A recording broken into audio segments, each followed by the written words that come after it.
En su pobreza ha echado todo lo que tenía para vivir. Kiolalakesh katanesh ishmaya, kinsiktesh kema wola yetel impuksikal. Utan yumsil beklae, kuyesikton bish ubetikleti yantal, usil ichil le osilobo yetel bukaj malobil, utan yish kishkelenyum lex maxob utsobo.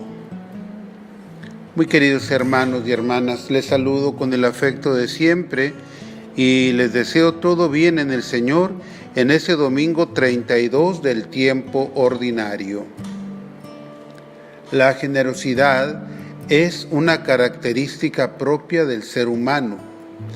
Creado a imagen y semejanza de Dios, el ser humano se convierte en un reflejo de Dios en cada acto de generosidad. De hecho, acostumbramos decir que una persona es muy humana, como sinónimo de que es una persona muy generosa. Podemos decir que la generosidad nos humaniza, mientras que lo contrario, el egoísmo, la avaricia y la codicia nos deshumanizan.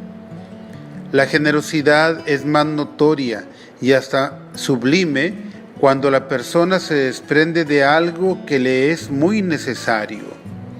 Y son de admirar los gestos de generosidad y desprendimiento de las personas que son muy pobres.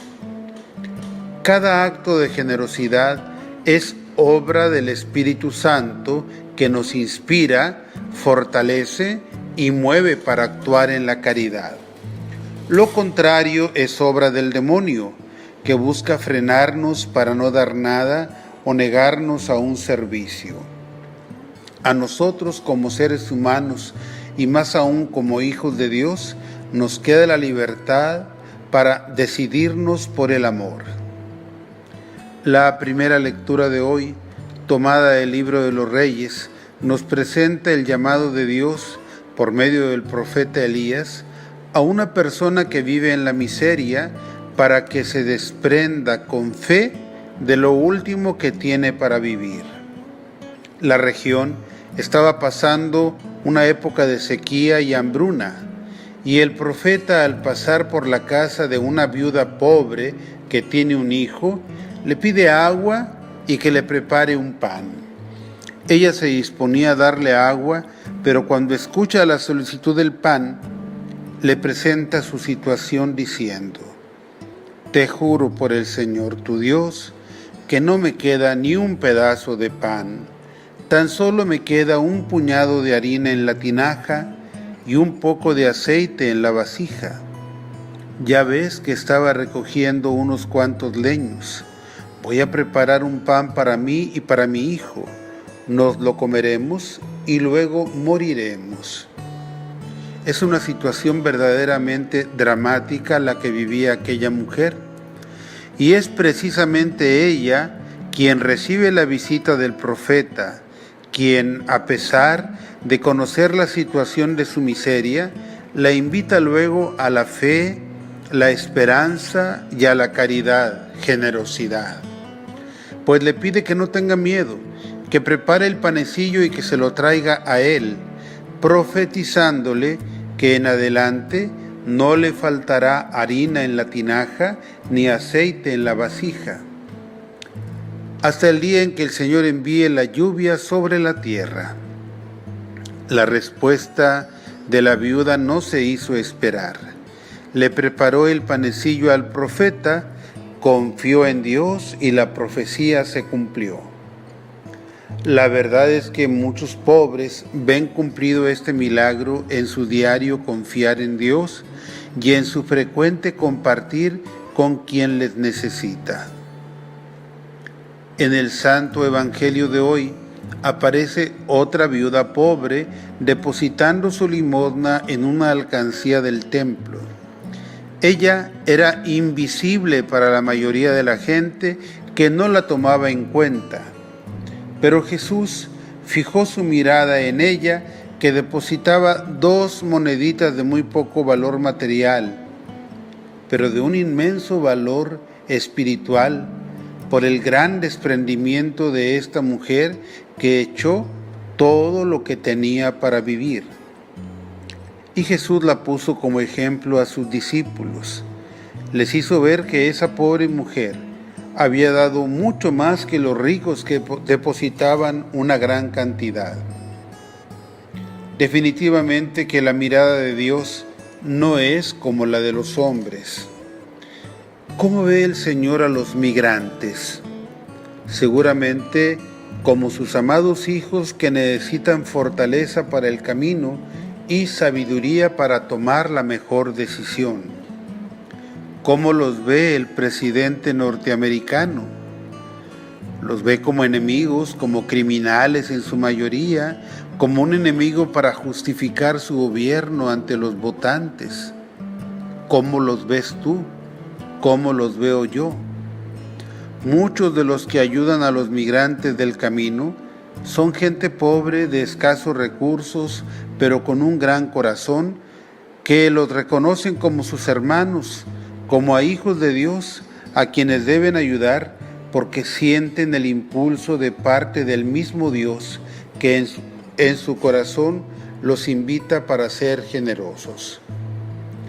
En la primera parte del Evangelio, Jesús advierte a la multitud que deben cuidarse del mal ejemplo de los escribas, que buscan la mejor apariencia, que buscan los honores y que se aprovechan de los bienes materiales de las viudas, so pretexto de largos rezos. Nada hay tan grave en la conducta humana como el aprovecharse de sus hermanos, sobre todo si son pobres, y más grave aún es el comerciar con lo sagrado o aprovecharse de la buena fe de la gente. Fijémonos que Jesús no desaprueba las limosnas dadas al templo y que en otro lugar se refiere a que los ministros tienen derecho a vivir de su servicio. Pero lo que desaprueba es el abuso, especialmente hacia los más necesitados. Pero evitemos las generalizaciones. Recordemos que en el pasaje del domingo pasado, Jesús le dijo a un escriba: no estás lejos del reino de los cielos. Jesús quería la conversión de los escribas y de los sacerdotes del Antiguo Testamento. Y de hecho muchos luego fueron bautizados en la iglesia. Lo cierto es que en aquel entonces como ahora, a quien mucho se le da, mucho se le exigirá. La segunda lectura tomada de la carta a los Hebreos sigue abundando sobre el ministerio sacerdotal de Cristo. Nos dice que el sumo sacerdote entraba una vez al año en la parte más sagrada del templo de Jerusalén, el llamado Santo de los Santos, pero que en cambio Jesús entró de una vez y para siempre en el cielo para presentar el ofertorio de su sacrificio redentor. Y Jesús regresará al final por segunda ocasión para salvar a aquellos que lo aguardan y en él tienen puesta su esperanza. Muchos católicos coquetean con creencias sobre la muerte que no son cristianas. Aquí en esta lectura encontramos una enseñanza fundamental de la fe cristiana. Está determinado que los hombres mueran una sola vez y que después venga el juicio. El bautizado que crea en la reencarnación ha dejado de ser cristiano. Cuidado con las creencias que una televisora está transmitiendo en una telenovela actual. También me han dicho que en una escena de ese programa aparece la llamada Santa Muerte. Quien quiera rendir culto a ese personaje inexistente tendrá que dejar de llamarse cristiano. Y por favor, al menos quiten del lado de esta imagen idólatra a la imagen de Nuestra Señora, la Madre de Jesús, y la imagen de San Judas Tadeo, apóstol de Jesús.